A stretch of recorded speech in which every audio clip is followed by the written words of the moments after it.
और जब मुल्क आजाद हुआ तो मौलाना आजाद को इस भारत का सबसे पहले तालीम का, एजुकेशन का मिनिस्टर बनाया गया।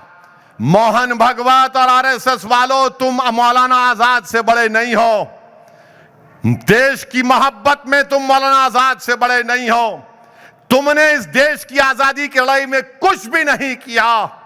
इस देश की आजादी में जो काम मौलाना आजाद ने किया, अब बताओ इस तकरीर पर क्या बोलेगे आरएसएस वालों?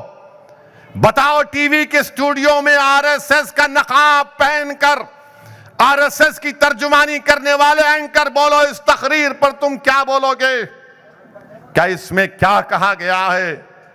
इस्लाम इस मुल्क का अटूट हिस्सा था और है और रहेगा।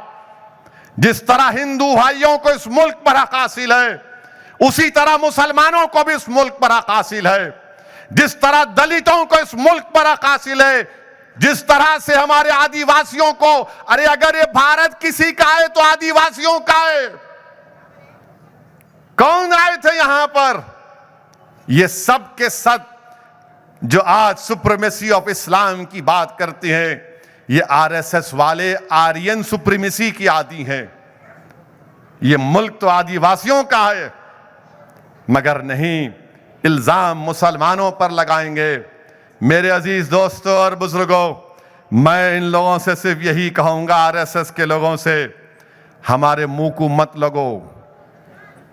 आप अगर मुसलमानों के बारे में कहेंगे, गलत बात कहेंगे, यानी मैं मोहन भागवत से सीखूं कि कैसे इस्लाम पर चलूं?